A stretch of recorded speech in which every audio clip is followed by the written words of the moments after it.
2014 was a strange year for Assassin's Creed, and a strange year for Ubisoft in general in fact.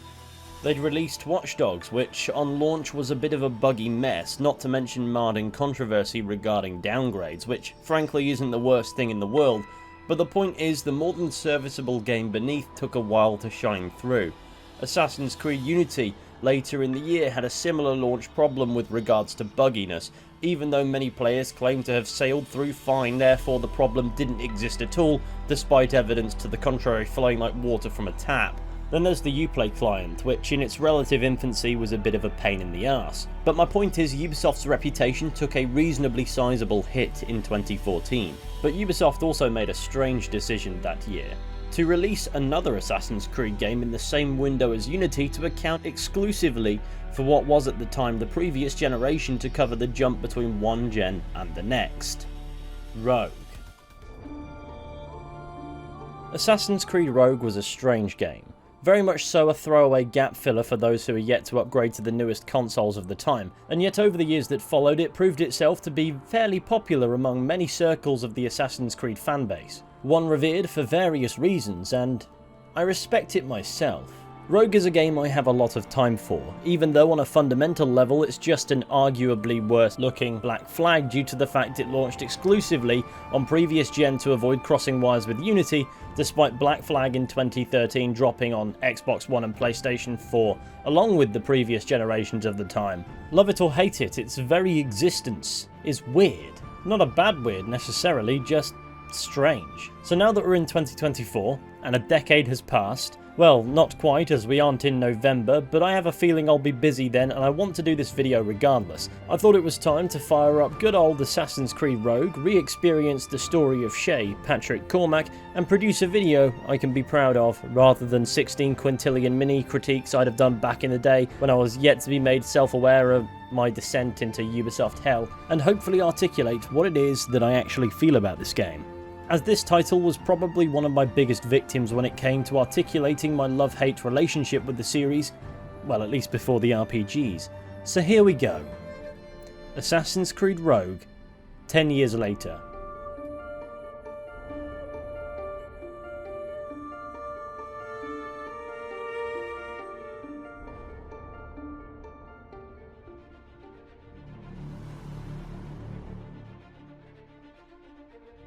Assassin's Creed Rogue sees us return to colonial North America, where we take control of Shay I make my own luck. Cormac, an assassin in the colonial brotherhood who gets along swimmingly with his friends. Shay occupies something akin to the bottom of the food chain. He isn't quite a grunt, which assassins have in this game for some reason, but he is somewhat at odds with his brothers and sisters. The French guy hates his bones, and Shay's often on the receiving end of the arrogance of other members of the Brotherhood, for example, Hope Jensen and Kasegawase, or at least that's how it's meant to come across from Shay's perspective. This is foiled by characters demonstrating more patient approaches to interacting with Shay, for instance, Shay's childhood friend Liam O'Brien, and the mentor Achilles Davenport. However, the tension between the other assassins and Shay is established quite early to inform you that our protagonist is struggling with the philosophy of the Creed, and though competent doesn't necessarily apply himself to the potential he's capable of. And this is a believable aggravating factor for the direction in which this plot intends to go. The idea of exploring the philosophical workings of the Assassin Brotherhood through the lens of somebody who doesn't quite understand it isn't something that would have been new. In fact, the bulk of Assassin's Creed protagonists have been on that voyage of discovery at one point or another. What Rogue does in a bid to be unique is shift in the opposite direction altogether. Adewale from Assassin's Creed 4 Black Flag and Freedom Cry shows up, bringing news that Port-au-Prince in Haiti was devastated by an earthquake amidst the search for a precursor site. For more information, we can choose to sneak up in a bush and listen, and Shay is tasked with helping find more precursor sites like the one lost in Haiti before the Templars do. However, due to trust issues born from Shay's insubordination, Achilles only volunteers as much information as necessary. However, he's the man for the job nonetheless due to his skills as a sailor, and the other readily available assassin sailor is a militant twat, and French. You know what, let's not make that offhand French comment go to waste. Why is it that French characters throughout the AC series have sounded French? However, in Unity, the game set in actual France, They all have variations of English accents, broken up by the occasional bit of French thrown in the mix. That's always confused me. I'm sure I'll get around to exploring it more when I do a Unity video in the not too distant future. Anyway, Shay finds himself tasked with the mission of hunting a particular Templar cell. For instance, his first target is Lawrence Washington, the brother of George Washington, who by the time Shay catches up with him is on the cusp of death, courtesy of a spot of tuberculosis, which on the one hand might arguably make killing him a merciful endeavour, but on the other, it's a pointless kill. And considering his own struggles with grasping the creed, and the fact that the bulk of information he receives comes down the grapevine, Shay finds ending Washington's life morally disquieting to say the least. Cheer up, Shay. It's a rare day we can sow some chaos among the Templars. Perhaps. But to hear Washington speak, it didn't sound like they'd be too put out by the loss. Next up, Shay finds himself on the trail of Samuel Smith, acquiring the precursor box that the assassins need to find more of the precursor sites. Meaning the last thing he has to find is the manuscript, but Smith's death also plays on Shay's conscience. Samuel Smith. He could barely hold his sword straight. Killing him was necessary. But nothing. Smith was a dangerous man. While Shay carries out the killings regardless of his ethical reservations, it is made clear he's unsatisfied with the explanations he's given regarding why these men need to die. He's not terribly fussed about slaughtering quite literally everyone else, but at least soldiers fight back. Neither one of his first two targets do, at least not on their own. As for his third Templar target, we have James Wardrop, from whom he prizes the manuscript, but not before Wardrop issues a warning with his final breath. We bring order from chaos. If everything is permitted, no one is safe. This play on the Creed's maxim, though it appears to wash over Shay, who simply responds as an assassin might, is an interesting missile to throw at him considering his loose relationship with the meaning of it. Anyway, Shay is able to learn there's a precursor site in Lisbon, and he knows where it is, and so Achilles sends him to find it. Arriving in Lisbon, he finds the precursor site in question, but in interfering with it, he causes an earthquake that devastates the city, giving us a cool set piece in which we must escape, which of course he manages to do because at this time Assassin's Creed had something of a fetish for having the protagonist run through environments that are presently exploding. That wasn't a dig, I quite liked it. With Shay now responsible for the Great Lisbon earthquake that killed tens of thousands of people, in the name of a cause he's yet to truly understand, he returns to the colonies angry and aims that anger at Achilles, with communication breaking down more or less instantly. You made me slaughter innocents! How dare you! Perhaps overcome with guilt and being complicit in what he views to be an atrocity, Shay accuses Achilles of knowing what would happen if he interfered with the precursor site, and sending him anyway. Believing the mentor cannot be trusted, he decides to betray the assassins and steal the manuscript, but is caught in the act by Achilles, giving the two characters another opportunity to have a rational conversation. But of course they don't! Why would they do that? The characters briefly fight and Shay escapes the assassins, but not without injury, and Shay comes to a few weeks later, having been nursed back to health in New York, where he's given some menacing new clothes and a hairstyle to match, and it's revealed the bloke who found him, and presumably saved his life, was a Templar, a sworn enemy to the Brotherhood he's now forsaken. And that long-winded explanation I just gave is the premise of the game. Shay Cormac is a former assassin turned Templar assassin hunter, applying his assassin skills to serve the interests of the Order, and eliminating his former friends before they eliminate him. A concept, in my opinion, 100% worthy of exploring in an Assassin's Creed title. But do they do right by it? Well, we'll come to that in a bit. Because in order for this video to be watchable, I'd like to break down talking about the story and talk a bit about the gameplay first. In more ways than just a few, Rogue is Assassin's Creed 4 Black Flag, but again. And that's not necessarily unique within the world of Ubisoft games. They like to reuse things a fair bit. In fact, Cesare Borgia's actor is in practically every Assassin's Creed. It isn't necessarily a bad thing to reuse assets when developing what is effectively a sequel of sorts, but Rogue occupied this strange existence of not being the next big Assassin's Creed game releasing on the same day as what was supposed to be, therefore it can come across as apparently stagnant even for a Ubisoft game.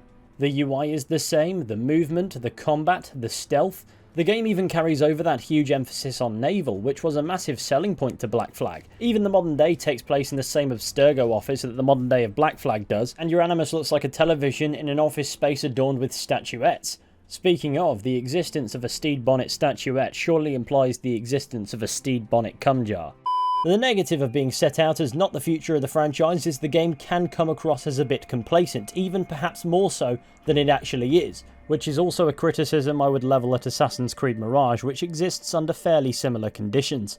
However, the positive that comes from being a title marketed to tide you over is expectations tend to be fairly low, and not a lot has to be done to impress in that scenario.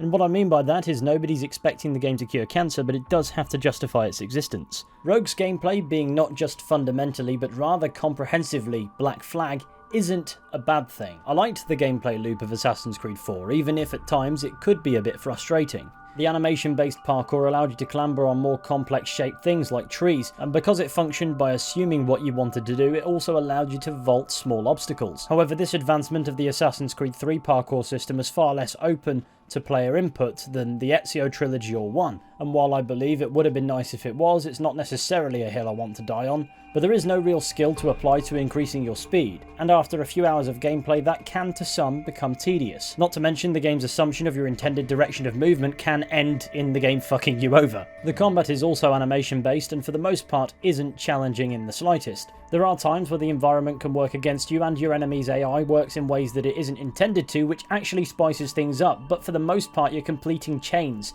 and while that can be satisfying, you don't feel as if you've accomplished anything. It's a bit like watching a lukewarm fight scene in a movie that doesn't impress you but nonetheless scratches the itch. There's no enemy archetype that takes more than 5 seconds to kill, but it is a fairly smooth system. It isn't designed as such to challenge, but rather to simply look good. And there are times when it certainly does. There are other times when it gets a bit messy, and that's okay. Either which way, it's not what I'd refer to as involved gameplay. Everything about it that looks good is the result of an animation. However, not everything that looks janky is necessarily the result of player error. The combat works by giving you a small assortment of main and offhand weaponry, which you can then use in tandem. For melee, you have your sword and dagger, and yes, if you want to use a sword on its own, you have to disarm it from a guard and then drop it after the fight, which is slightly frustrating because in both this and Black Flag, I kind of prefer it to the dual wielding. You have your hidden blades, and then you have your fists. Hidden blades having a combat application is by the by. However, fist fighting is where the game becomes disharmonious with the very objective that requires you to specifically use it. For instance, when given the objective of beating up 2 intruders in the Finnegan's house just after you've left the assassins, why not give that beat up a side dish of a snapped neck? He'll be fine. Now this is fundamentally a nitpick of the highest degree, I acknowledge that. But you're not watching this video on a 10-year-old game in hopes that I'm going to pretend to be reasonable. But what mildly peeves me about some of the fistfight animations is they appear to contradict the nature of being able to use your fists in a fight in the first place, and that is to have a non-lethal combat option. And regardless of the animation you get when using it, that is how it's applied, with your opponents writhing on the floor in what can only be described as nondescript pain. So why even is there a neck-snapping animation, when in entertainment such a motion is typically associated with a life delete? I don't know, and besides from serving to be marginally jarring, it's not a huge deal, is it? If nothing else, I mentioned it for its amusement factor. More often than not, it doesn't make a difference whether you kill or incapacitate your enemies in this game, but I do like being immersed in my combat experience. I say as this man launches himself against a barrel, which is another bit of jank that occurs in animation-based combat. Even if Shay is broken off from the animation for one reason or another, the components still involved in the animation will still occur. Now, regardless of which weapon you choose, or lack thereof, combat is still largely the same. You get a prompt to parry or counter, and when you counter you can do several things. You can either disarm your enemy, you can throw your enemy, or you can counter-kill your enemy. And then from there you can start a chain in which you just wreck everybody's day.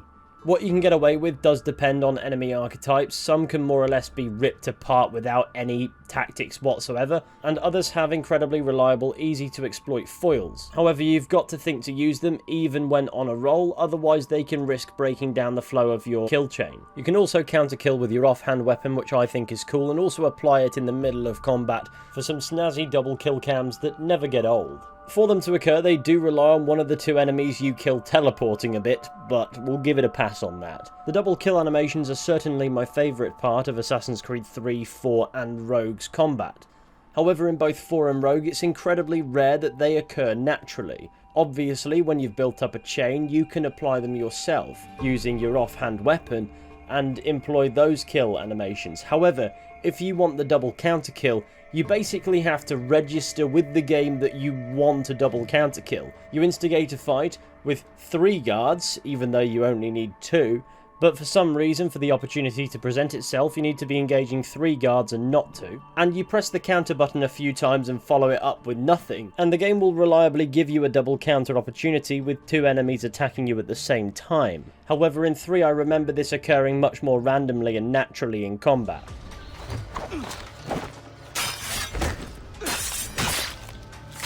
Rogue also follows after Assassin's Creed 4 Black Flag, with the combat in shipboarding being an absolute clusterfuck at the best of times.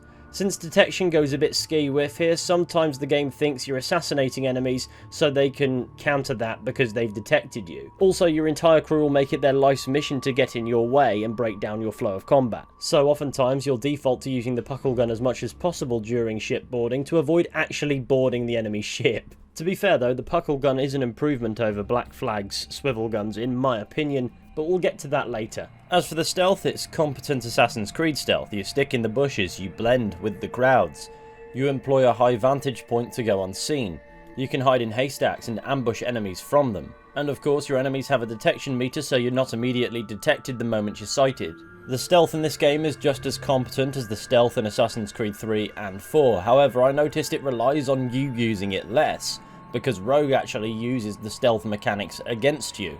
And this is good, by the way. When going through the world, if you see this pink vignette effect, it means there's an assassin nearby waiting to ambush you from a hiding spot, whether that be bushes, above, a haystack, or any other kind of hiding spot that might exist. And this does, in a way, add tension to the gameplay, uniquely fitting to the experience of a Templar.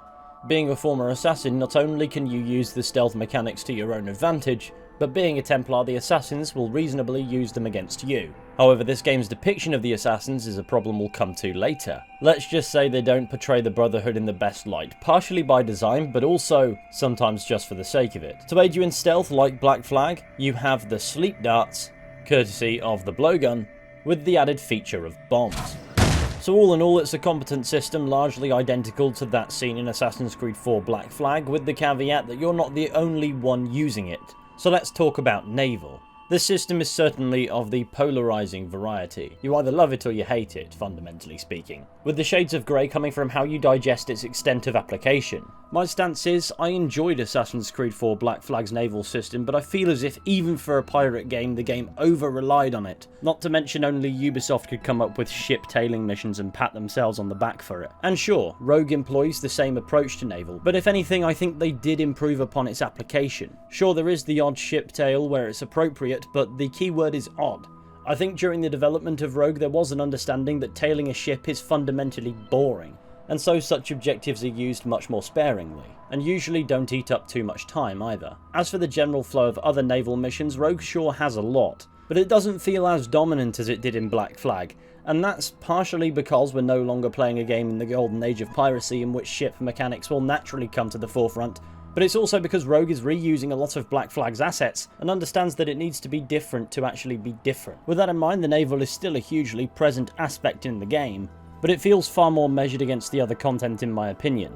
Also, maybe controversially, I kind of prefer the Morrigan to the Jackdaw. It's a more manoeuvrable vessel that suits the river setting rather than the open sea setting of Black Flag. Naval combat is relatively same-ish except for the fact that you can be boarded in return now, which is interesting in theory, but it functions the same as boarding, except you can skip the incapacitating the enemy vessel part, so if anything it's more ideal when it does happen. Shipboarding is just a checklist, so that hasn't within itself improved, neither has the bulk of naval combat.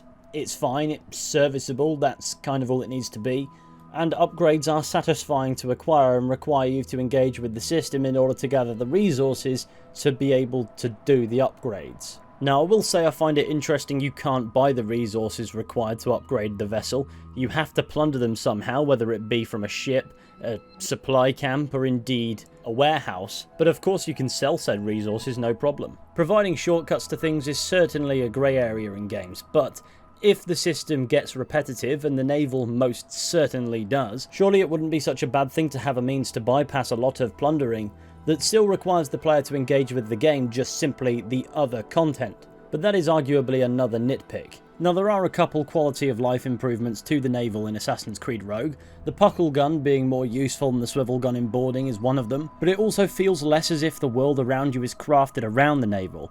It still is, to a huge extent. However, one thing that bothered me about Black Flag's open world is two locations, even on the same island, could only be accessed via the sea. They did not connect. In Rogue, especially in the River Valley region, there are many instances in which you can traverse across land. You can dock at one location, travel across land, and then emerge back at the shoreline somewhere entirely different. And if that location has a dock, there's a means to summon your ship to your location. So though you still need to use the ship to travel in Rogue, it doesn't feel as if the entire open world is just the water, unless specifically stated otherwise, with any land in sight being largely a backdrop. Even if in many ways that is still the case, it's still a nice illusion to have.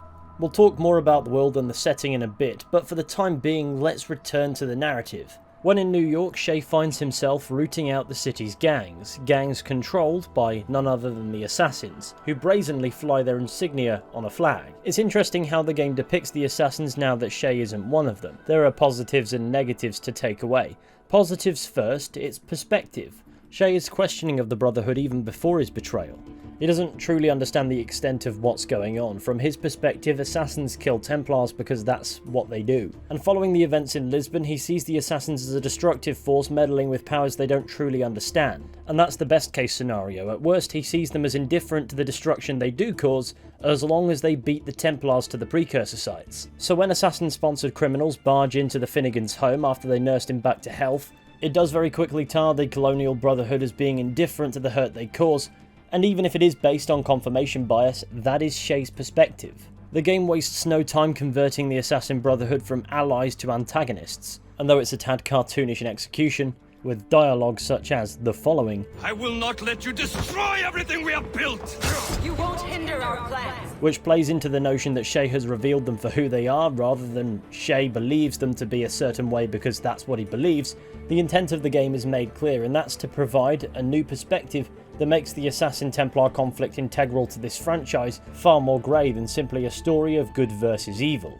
And I feel as if that would have landed harder if that wasn't a concept explored in quite literally every single game that preceded it. It was even explored in Assassin's Creed Unity that was released on the very same day. And that's not a slight on the notion of muddying the waters as a unique concept for Assassin's Creed Rogue, but in order for it to truly be unique, they need to do more than just reverse the roles of Assassins and Templars in an Assassin's Creed story. And this is admittedly where Rogue struggles a bit. Shay very much so still plays like an assassin.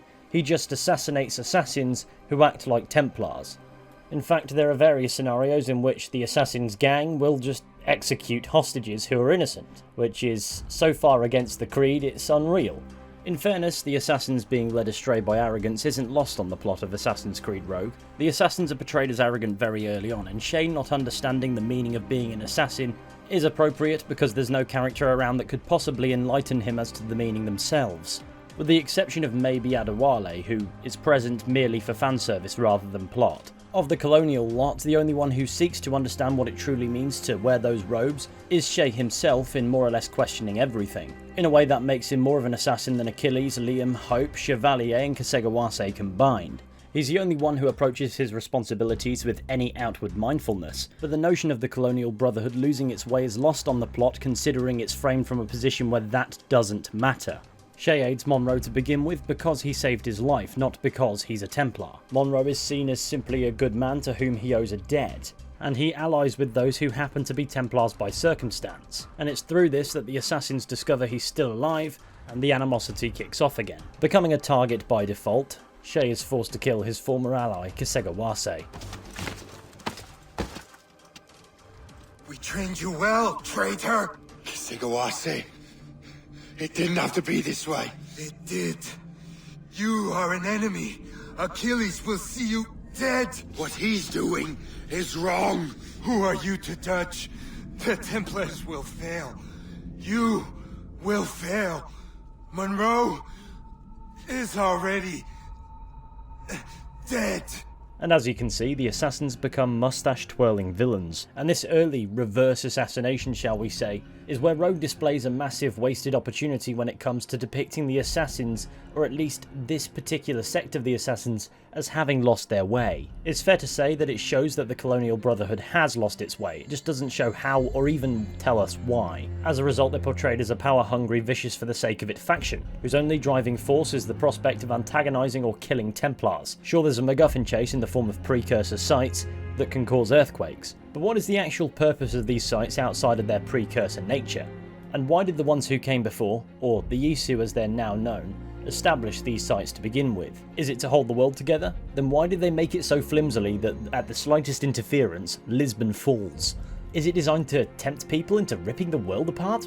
And why, once discovering that all interfering with these sites causes is death, are the Assassins, and Templars while we're at it, still pursuing them? These seismic temples are interesting as far as Isu lore is concerned, but they exist because the plot needs it to. It gives Shay a reason to fall out with the Assassins over, without having to show the Assassins carrying out any ill deeds that would warrant such an emotional reaction.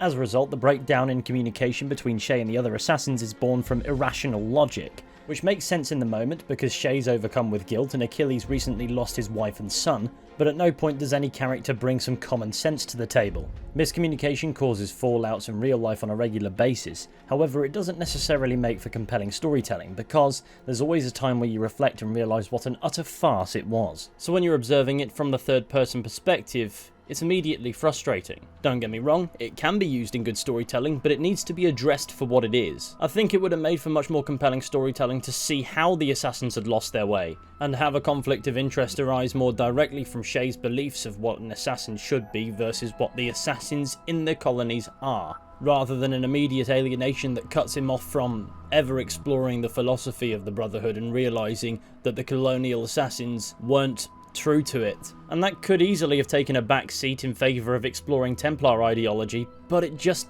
doesn't. Following Monroe's death at the hands of Liam O'Brien, which occurred around the same time that Shay killed Kasegawase, Shay becomes inducted as a fully fledged Templar of the colonial right. Not because he's evaluated the ideals of both sides and decided that's the path for him, but simply because the plot is manoeuvred to force him. It's certainly a positive that it doesn't throw you into being a Templar at the speed of sound, but neither Assassin nor Templar ideologies are challenged to the extent that you'd hope a game that focuses on this alternate perspective would. I wouldn't default to calling Rogue's story bad because of this, but it's certainly not ideal, as the game is oriented towards being a culmination of the Americas saga above all else. We see the return of characters like Hatham, Kenway, Achilles, Davenport, Adewale, and those are neat appearances for a game that's set between the events of Assassin's Creed 4 Black Flag and Assassin's Creed 3. And that, along with the brief appearance of Charles Lee, is certainly welcome, but the characterisation of Assassins and Templars in this game is so vague. There are nuggets of modern day information that establish that the Assassins and Templars are effectively two sides of the same coin.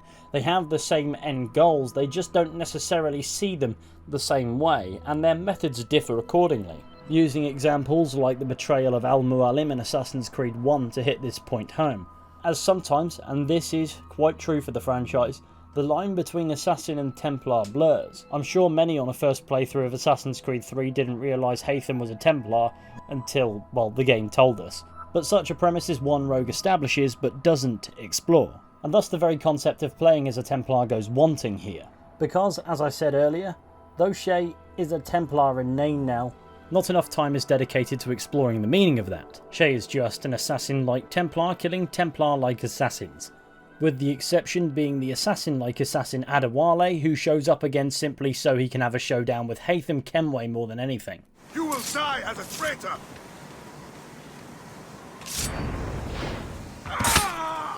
But look, I think it's best I cease droning on about the vague characterisation of both the Assassins and Templars in this game, because by this point you've either agreed with what I have to say or you simply want me to shut up.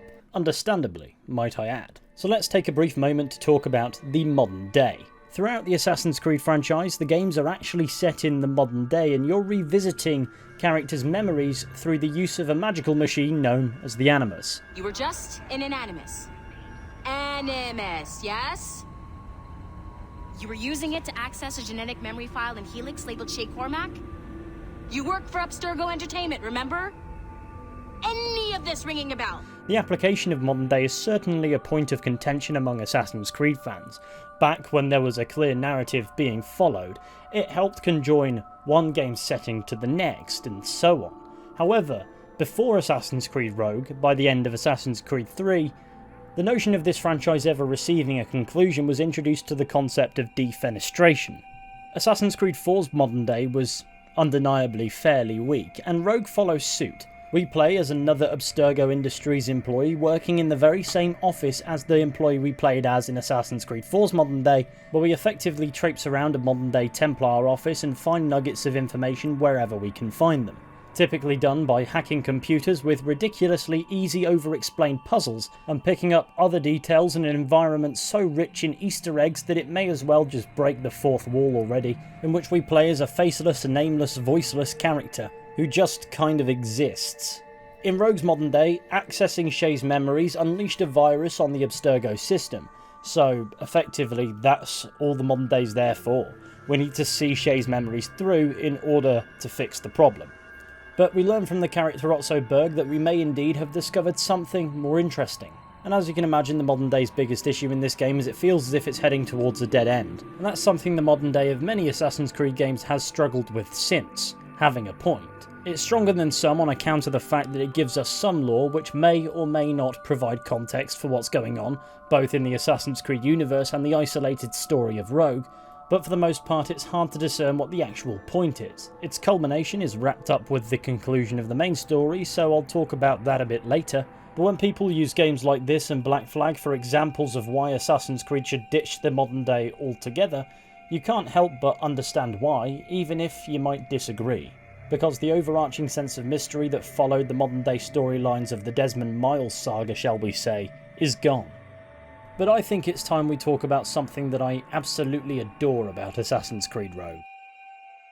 I really like this game's setting. Assassin's Creed Rogue is set in the American colonies during the 7 Years' War, with the bulk of the game taking place across the 1750s. Specifically, we find ourselves back in North America, where we can explore the city of New York, River Valley, a condensed map of locations navigable by ship and by land, intended to be a bit of a reminder of the open world of Assassin's Creed 3, albeit adjusted to account for naval exploration.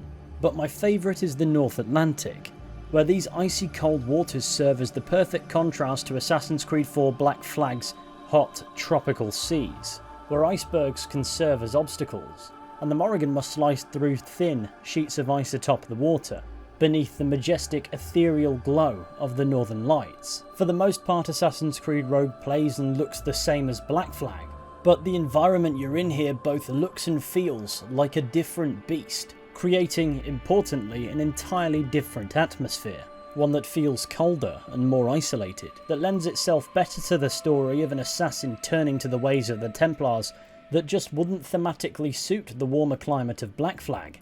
For a game that isn't trying to push the envelope on visuals, I find Rogue's crisp aesthetic is incredibly pleasant. It's vibrant in its own way, and that makes exploring it a treat, even in absence of much of substance to actually find.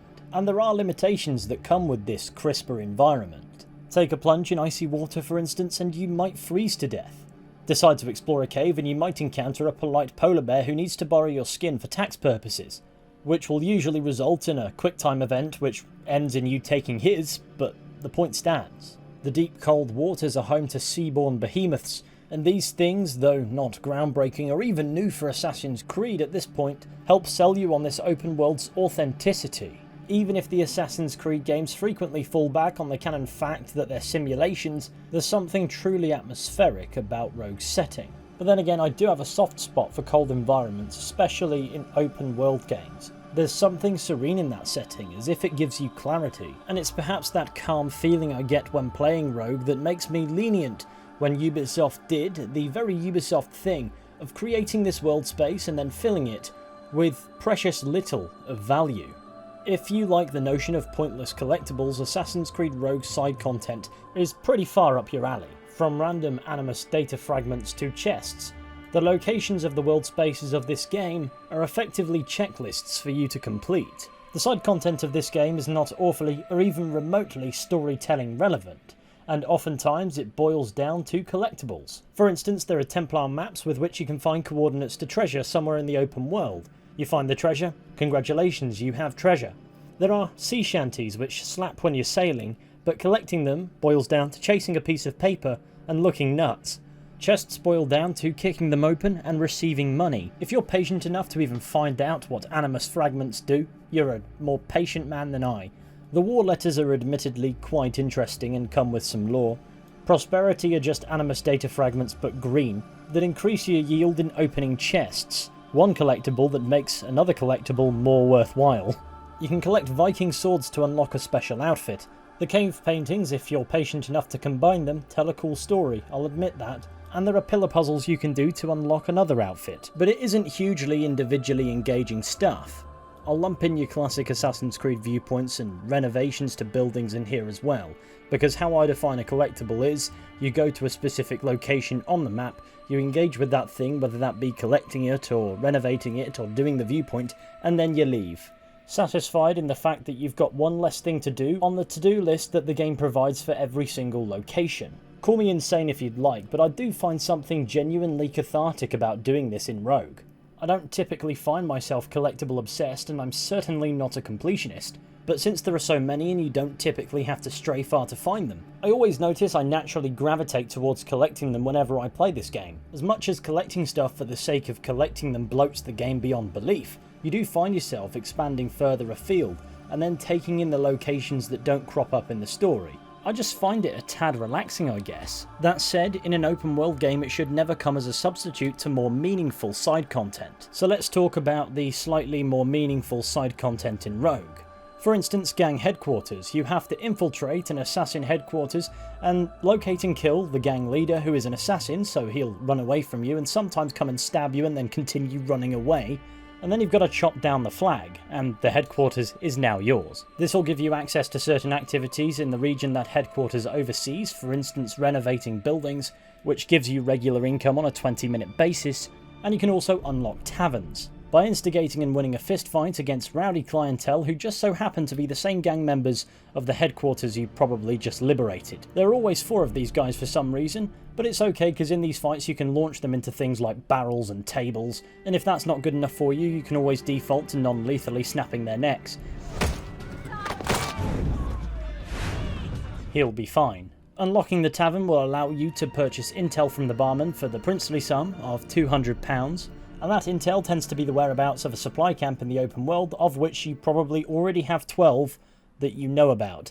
You can also gamble money in a small assortment of board games, and find yourself being outsmarted by a computer. And if that's not enough, you can also recruit crew here, which you'll never need to do. Ever. There's nothing of true unique value to be gained from doing them, and they certainly aren't exactly immersive environments, so you do them to tick a box on a list. Another missed opportunity comes in the form of the assassin interceptions. Your task is to prevent assassins from assassinating their target. First you find their target, and then you find all of the assassins nearby, who are dressed up like regular gang members. So does that mean that every single gang member you encounter, even the ones who kill civilians, are assassins? This isn't really the gripe I have with this, so forget I said that. Is that just a bog standard Spanish lieutenant from Assassin's Creed 4? The problem with this activity is it doesn't really feel as if you're hunting assassins who are on the hunt themselves. It feels as if you're just killing a bunch of guys before time runs out. And if time runs out, you're just protecting a guy from those same guys, or at least the ones that are still alive, and you're golden. So ultimately it becomes a thoughtless activity.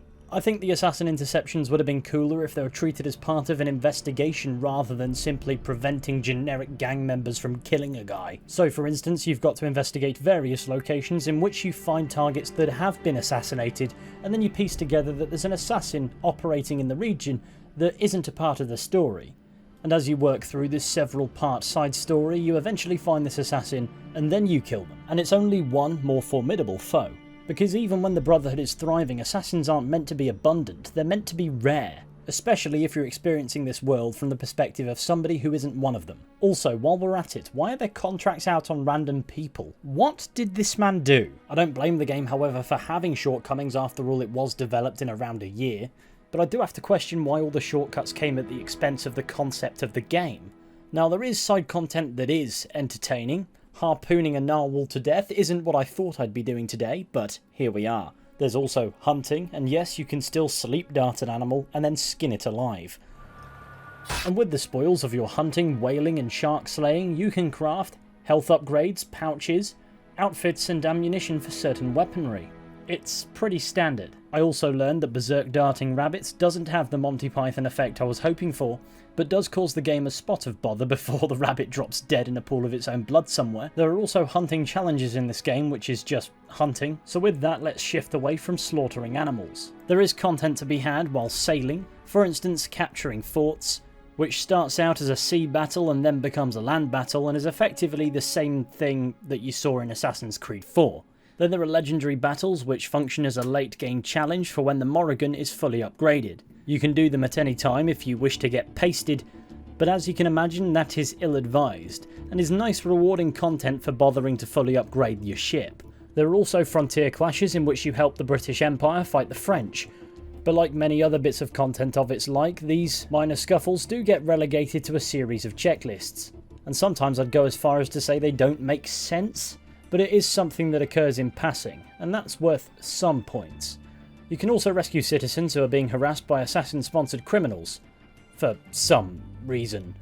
There are settlements to liberate from the French. What has this game actually got against the French? But I think you get the point. Assassin's Creed Rogue has an awful lot of side content that can be satisfying to engage with in a simple way, but you're not actually missing anything if you don't.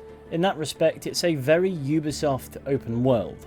It's exactly what I expected back in 2014, and it's exactly what we got.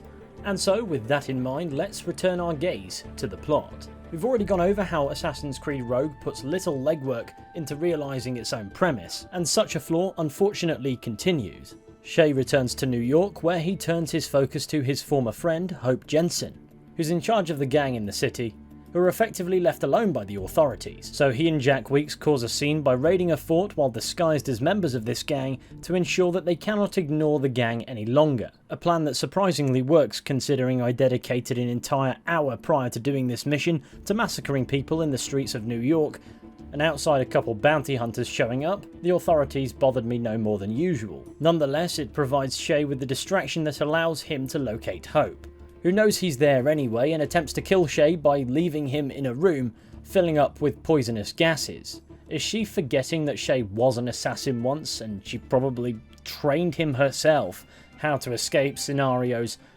like this? A bit of effortless parkour later and we get outside where she poisons us with a toxin that specifically slows Shay's heart rate, requiring him to keep moving in order to stay alive. Fortunately, she happens to have the antidote to hand as well, so killing her solves that problem. Hang on, did she just berserk bomb a street full of innocent civilians? Does she not realise they'll die when the berserk effects wear off? You know what, never mind. Hope's White Room confession thing is where another huge problem with Assassin's Creed Rogue's main story is revealed. I didn't want to do this. I trained you to do this. I expected nothing less. Then why? To give Liam time to leave. Soon Chevalier will be on his way to the precursor site. This story absolutely rinses this plot device. The first assassination in the entire game is Washington. He was a distraction so the other Templars could escape. Then Kasegawase posed as a distraction for Shay so that Liam could kill Monroe. And now you're telling me that Hope posed to distract Shay so Liam and Chevalier could escape and begin the expedition? Surely at some point he's got to learn from these mistakes. Next, Shay turns his attention to Chevalier, whom after a confrontation of the naval variety, Shay kills fairly easily. You bastard! Achilles and Liam have already headed north! Hope was right. I do make a good distraction. Oh, for fuck. I'm starting to worry if Shay might just be a little bit stupid. He's been had by the same trick again and again, and I'm sure this wasn't the writer's intention. And rather than unraveling a conspiracy or learning anything new every time, all he gets is the news that he's been bamboozled. Sure, you can get away with using it the once, maybe twice, but 4 times is just funny. It would be a far less significant sin in a much longer game in which there are actually moments where we get the nuance that we need from these interactions. but instead we don't really have a means to understand the assassin's goals, and we don't see that conflict of ideology that's integral to the Assassin-Templar war within the universe. Often, before even killing a target in this game, the game is moving at the speed of sound towards the next one. The story's pacing is such that for huge portions of the narrative, they forget to tell it. So, cabbage farmer, are you still convinced the Templars are right? Convinced to the end. Fucking how? What has this game actually told us about the Templars? Even with Haytham Kenway present, we're not actually learning anything about Templar ideology. He is the perfect character to discuss it at length with. Why? Because he does so in Assassin's Creed 3.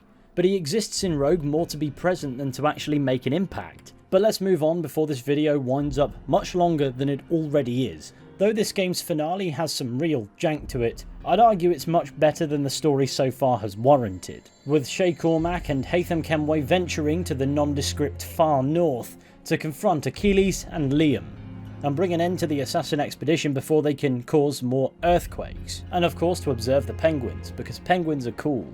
However, our former assassin brethren have already made it to the Precursor Temple, so we must either sneak or fight our way past all these assassin lackeys that exist, like I said, for some reason, in order to get to this much anticipated final showdown. We do get some cool, straightforward navigational puzzles that are fun, but eventually we get there. Is this the apple? No, don't touch anything. Shay was right. What would he know? More than me, apparently. Finally you understand, Achilles. This is a structure to hold the world together, not a weapon to control it. This whole calamity could have been avoided if you'd only listened to me. Disrespectful to the end. Yes, we've been working on that. Right or wrong, Shay? You betrayed the Brotherhood, Achilles and me. Says the man who shot me in the back. At the homestead. That was Chevalier. I don't miss! Liam, don't! If any image could sum up the plot of this game, please, let it be this. Thanks to a spot of bickering, despite Achilles realising that interfering with the Precursor site would indeed cause an earthquake, in trying to stop Liam from shooting Shay, he causes the earthquake by knocking the artifact off of its thing. And then all four characters are just kind of stood there in disbelief. But I think I get the intended message behind this more than I understand the execution, even if it flies over every single character present's head. The Assassins and Templars are just as bad as each other, at least in the American colonies at this time. Far too obsessed in their pursuit of outdoing one another that destruction follows regardless of whether or not they mean it to. I'm not sure if I agree with this characterization of both factions being paranoid and perpetually encircling one another, but in simple terms it isn't necessarily untrue. And since Rogue avoids more complex characterization for the entire game, that's all there is to deduce. The game isn't a commentary on the flaws of either ideology, but rather the consistent flaws of the people who subscribe to them. Anyway, for now we're tasked with killing Shay's childhood best friend, Liam O'Brien, and I'm sure he won't be a distraction for somebody else to escape.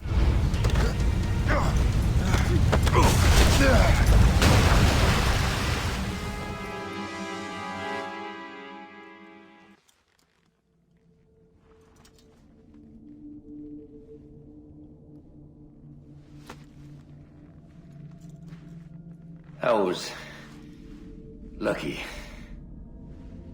How many times do I have to tell you, Liam? I make my own luck. How'd you do that, you bastard? You broke the Assassins. Betrayed everyone you knew. You sided with our worst enemies. And for what? To save the world. I hope that world is a good one. And finally, the assassin all the others died distracting Shay to protect is dead. And as a final mark of respect to his fallen former brother, Shay pulls his hood up. It's clear that despite his shift in allegiance, Shay still feels this loss. But with the demise of Liam, Shay has successfully destroyed the Colonial Brotherhood. However, as a bit of a surprise, well, not if you played Assassin's Creed 3 first, which is more likely, Shay advocates for mercy for Achilles. What kind of world are we making if we cannot show mercy? Besides, he understands what these precursor sites are now. Without him, the assassins may continue their search. Valid points.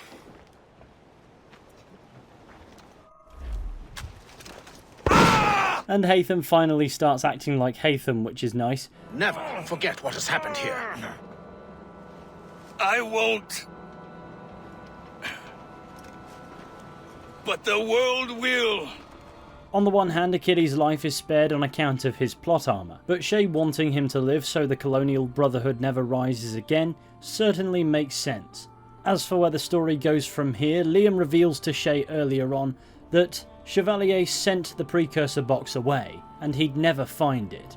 So, Haytham tasks him with one final objective, to find that box, however long it takes. And that particular plot point pertains to the overarching mystery throughout the story. There are a couple of moments where there are glitches in Shay's memories, and these memories show an older Shay Cormac in a different place altogether. Paris, the capital city of France, in the year 1776, and by the end of the game it's made clear what his purpose actually is here. He's searching for the precursor box Chevalier managed to hide. This pursuit specifically brings him to the Palace of Versailles, which may seem familiar as these events line up with the very beginning of Assassin's Creed Unity. We see Charles Dorian and Arno Dorian heading inside. We're tasked with breaking into the palace to locate a secret meeting, which requires us to blend with crowds to avoid detection in close quarters with guards. We walk past the young Arno Dorian meeting with Elise de la Serre for the first time, and by this point you already know what's coming. Arno? Where have you gone?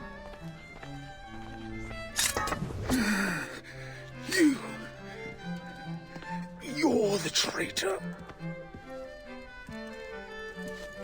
I'm just finishing old business. Old Connor and his assassins. The American Revolution undid your Templar business.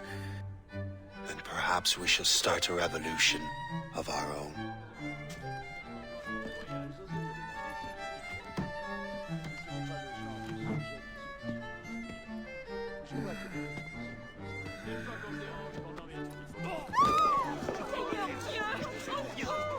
Uphold the principles of our order, and all that for which we stand. Never share our secrets, nor divulge the true nature of our work. Do so until death, whatever the cost. This is my new creed.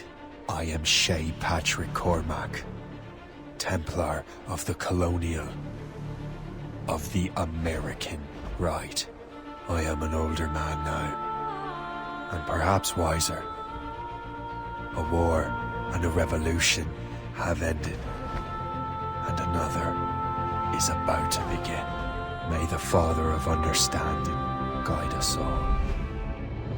The game concludes quite nicely. Not only does Shay Cormac tighten the gap between Assassin's Creed 4 Black Flag's events and Assassin's Creed 3's events, but it also then leads into the beginning of Unity, the end of one chapter and the start of something new.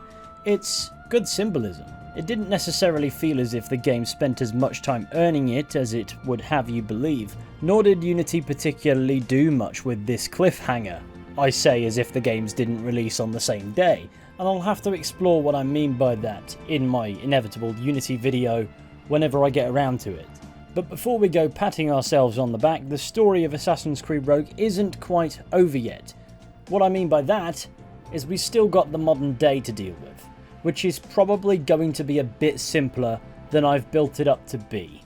The nameless, faceless, voiceless modern day protagonist gets inducted into the Templars. We get Otso Berg's Templar impression of what Shay's story was all about, and get offered a position in the Order ourselves. Well, or we get shot. It's never actually clarified which we choose. And then the game actually ends, and unless you're playing the remastered version, you now have 20 minutes of unskippable credits to evaluate your life choices, I suppose. And you know what? Fair enough, these people worked on the game and they do deserve to have their name be seen. But why couldn't we find a way to not make it 20 minutes, eh? To conclude, Assassin's Creed Rogue is a game for which I have biases that could argue for and against it. On the one hand, I view it as a rare collectathon that I enjoy for that aspect alone. It tells a story that moves forwards and functions. It establishes a concept that's interesting. But the game isn't long enough, nor was the development long enough, to truly realise what I think it was intending to sell, and make that selling point truly mean something. So on the other hand, the premise of playing as a Templar in an Assassin's Creed game fell short of being more than a gimmick. But that doesn't automatically mean the entire game is bad. It carries over a lot of the positives from Assassin's Creed 4 Black Flag, and if anything adds quality of life tweaks here and there that are noticeable. It's a mixed bag for sure, but it would be disingenuous for me to say that it had no value.